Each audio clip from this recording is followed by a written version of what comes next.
Good day, everyone. I am Ronald Alan A. Arcayera, an assistant school head of the Senior High School Department from Surigao City National High School, Surigao City Division.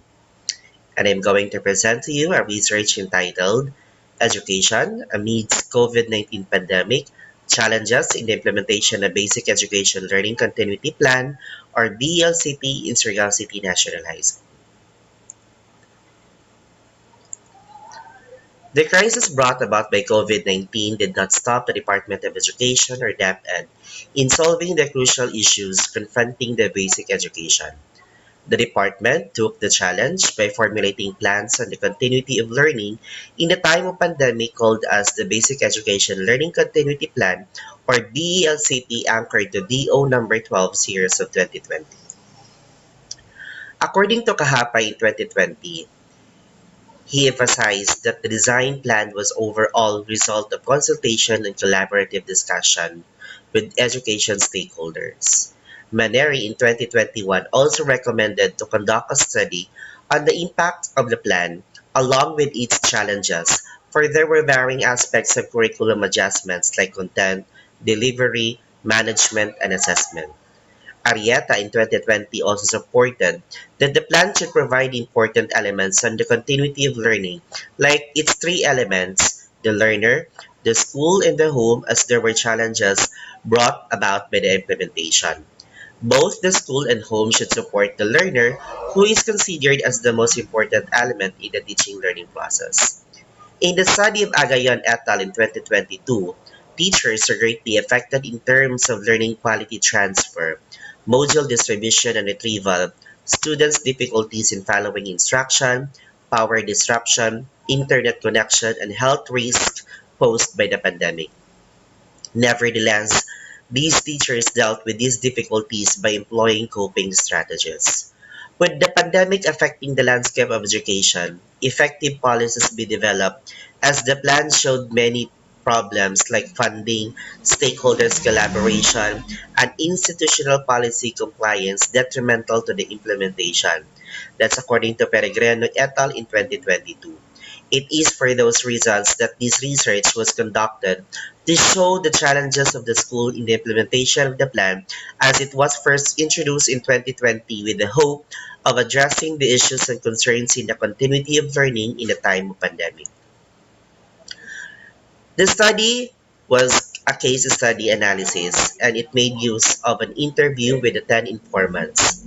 There was coding and theming of the data gathered from the informants, and there was also an inclusion of the audit trail to support the evidences, to support the claims of the informants based from its relevance.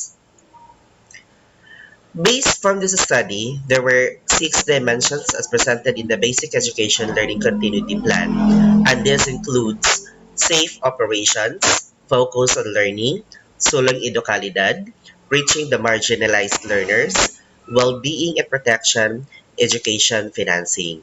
So basically, these are the things or the dimension that are focused in this study to show the challenges of the basic educational learning continuity plan. So basically, on this study, there were many challenges being encountered by the different informants based on interview, particularly on the six dimensions of the BELCP. So let me direct you to how these terms are related with each other and what these terms are all about.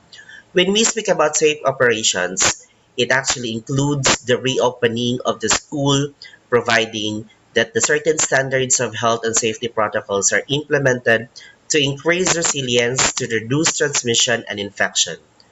Focus on learning includes the delivery of the most essential learning competencies through their lesson plans or weekly home learning plans and activity sheets.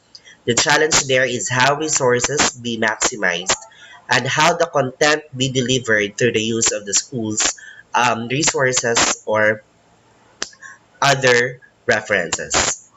Sulong Idokalidad supports actually the implementation of No Child Left Behind, which actually aims at knowing every learner a reader, every teacher a learner, and every education manager a teacher, and every school a home, and every partner a co-owner. Reaching the marginalized includes the provision of all learning resources with inclusivity to all types of learners deprived of internet connectivity and no gadgets due to poverty. Well-being and protection includes the conduct of psychological activities to parents, to learners, to community stakeholders, the orientation and the effects of COVID-19, the orientation of precautionary and preventive measures such as WASH and other topics. And for educational financing, we are referring here to the support of the school in terms of resources through the MOOE. So what were then the challenges being encountered by our informants based from the six dimensions? On this slide, it will show you that unsafe operations, it actually needs more station where learners can do in their respective areas to increase its COVID-19 resilience, reduce COVID-19 transmission and infection. Basically, we have 2,861 total population, and individual and one group hand washing are not enough for the hand washing activities. As emphasized by Los Cinca in et al. In 2022, the exposure to SARS-CoV-2 virus might be higher, which could trigger more self-regulation. Consequently, more hand washing adherence should be provided. Second, on the focus on learning. One challenge being encountered by our respondents, particularly our learners, is on the bulk of many activities that's included in the module, and this is considered to be the plight of most learners, parents, and teachers. As emphasized by Quintanar et al. In 2021, parents had a very serious problem on facilitating modules at home and became unfocused due to the different learning activities.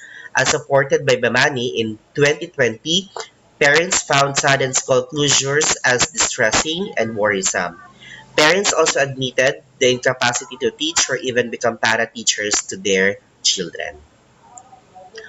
As to sulong edukalidad as one of the key dimensions of the BELCT, there were challenges being encountered based from interview of from our respondents, like there were no personal laptops for internet connection, no Wi-Fi, and a difficulty in crafting the modules, especially to hard to teach skills or competencies. While others have the access to internet due to location and some have none, they are able to find e-learning materials that they use in remote teaching, like learners who opted for online sessions and some relied on traditional practices, respectively. So such findings showed similar idea to the study of Matthew et al. In 2021, of which some of the challenges of education in the time of pandemic included varying cultures, xenophobia, untrained teaching staff, students' assessment, and compatibility with the modality being chosen. In our school, the preferred learning modality by most of our students is actually modular. Fourth dimension is the reaching the marginalized learners. Most of our learners were reached by our teachers through the provision of our modules or the self-learning modules or learning activity sheets. However, there was a problem, particularly on the increase of enrollment since 2018 up to 2022, where there were problems on reaching their learners with poor connecting signals, which hampered the submission of digitized modules or even knowing information from teachers, failure to submit the modules due to restrictions of travels and movement, and the development of modules for learners with disabilities to suit the needs. Thus, parents and community stakeholders desire to participate in the limited face-to-face classes in spite the many problems they encountered while their children stay at home. Such results gathered through interviews supported the findings of the LUT et al. In 2021 that asynchronous learning for grades, remote education during a pandemic affords students stress and anxiety. Students prefer in-face classes over distance learning, and insufficient technology were some of the challenges encountered by the students and teachers. For the well-being and protection, the school has supported the conduct of capacity building activities as part of its pre-opening activities to ensure that the objectives are clearly attained in the full implementation of printed modular distance learning. With the conduct of the limited face-to-face classes, they also feared the spread of the virus but followed the stringent health protocols and with learners fully vaccinated. For education financing, taken into consideration the learner's distance learning and the public risks, the school has placed more allocation to supplies since it employs the modular instruction as a result of the survey among parents and learners conducted annually. The budget it strengthens the school-based management and its accountability. It is for this reason that activities were funded to realize the concerns of the school. However, with the destruction of Super Typhoon Odette to most schools in Surigao City, the school is gearing towards recovery and the building of safe academic rooms, facilities, and learning resources. Teachers also expressed their worries and challenges with the support of curriculum as budget was diverted to minor repairs. Academic development was also the concern of most parents, which overlapped with the curriculum issues. As to the conclusion of this study, the BLCP was collaboratively developed by internal and external stakeholders as a noble response to the challenges posed by COVID-19. While it underscores equity considerations, there is a need to further contextualize the plan to the multifaceted situations of the learner, teachers, and community stakeholders. In light of the findings of the research conducted, it is therefore concluded that the school is experiencing numerous challenges during this new normal setup. As to the recommendation, it is recommended that both parents and teachers should make an effort mutually in terms of communicating, learning at home, and parenting to address concerns in offering academic success to students because education is vital determinant in this time of pandemic. Parents must also be prepared with strategies in order to care for learning. Taking into account parents' perspective on the impact of this new academic platform as a result of the epidemic would aid policy makers and even teachers in developing future plans. Thank you and God bless everyone.